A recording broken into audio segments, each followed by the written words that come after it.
अध्यक्ष महोदय, आत्ताच आमच्या सदस्यांनी प्रश्न विचारला अनिल रावने. यवतमाळ जिल्हा बँकेमधील गैरव्यवहाराचा हा प्रश्न आहे. बँकेमध्ये अपार झाल्याबाबतचा प्रश्न आणि बँकेत होऊ घातलेल्या पदभरतीबाबत हा दोन प्रश्न त्यांनी विचारले आहेत.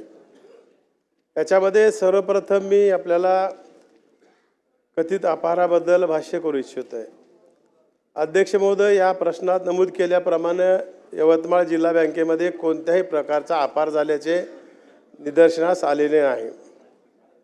माननीय सदस्यांनी नमूद केलेले 516.65 कोटी रुपये रक्कम अपार झाल्याची रक्कम नसून मार्च 2021 अखेरीसची अनिष्ट तफावत, ज्याला इनबॅलन्स म्हणतो, ही रक्कम आहे.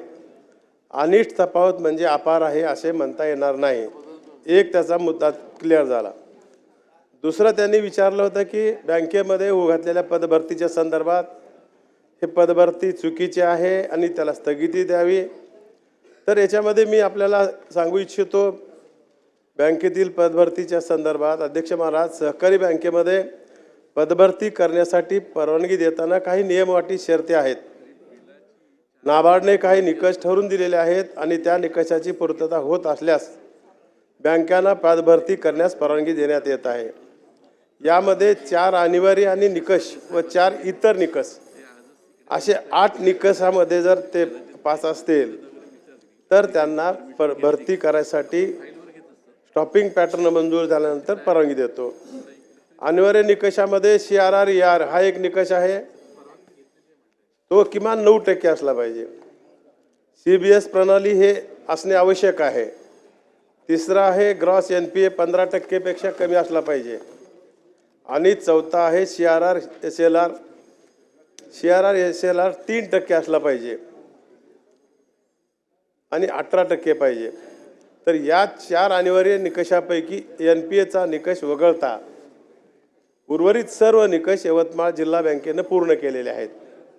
याशिवाय इतर निकष बँके म्हणजे व्यवस्थापन खर्चाचे प्रमाण, कर्मचाऱ्याच्या वरील खर्चाचे प्रमाण, लेखापरीक्षण वर्ग, संचित तोटे इत्यादी निकषावरील पूर्तता सदर बँक करत आहे. नाबार्डच्या निर्देशानुसार अनिवार्य निकषापैकी एक जरी निकष बँक पूर्तता करत नसेल तर बँकेत प्रस्तावित पद भरती 50% पद आपल्याला भरतीस मान्यता देता येते. त्यांची मागणी होती 267 पदाची, टॉपिंग पॅटर्न होता, पण एक निकष तिथं पूर्ण करू शकत नाहीत म्हणून 50%ला ही बँक पदभरतीसाठी पात्र ठरते. 133 पदास ही मान्यता देण्यात आली आहे.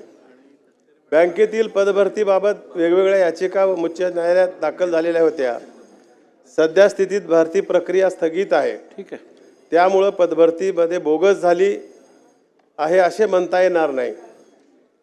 अध्यक्ष महोदय, सदर बँकेच्या मागील 4 वर्षे NPA वाढत चाललेला आहे, ही वस्तुस्थिती आहे. तथापि व्यवस्थापन खर्चाचे प्रमाण सुद्धा कमी होत चाललेले आहे.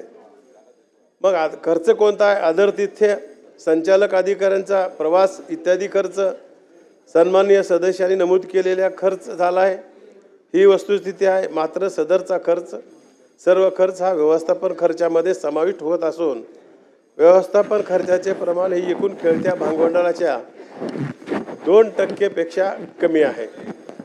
ही बाब लक्षात घेणे गरजेचे आहे. मागील वर्षी हे प्रमाण 1.5% पेक्षा कमी जरा आहे. घ्या, शॉर्ट घ्या, उत्तर घ्या. तरी सुद्धा बँकेने केलेल्या खर्चाची सत्यता तपासण्याकरिता 28 नोव्हेंबर रोजी जिल्हा विशेष लेखापरीक्षक यांची नियुक्ती करण्यात आलेली आहे आणि अहवाल प्राप्त झाल्यानंतर त्यांच्यावर आवश्यकता भासल्यास त्यांना योग्य ती कारवाई करता येईल. यासाठी वगैरे नेमायची आवश्यकता नाही.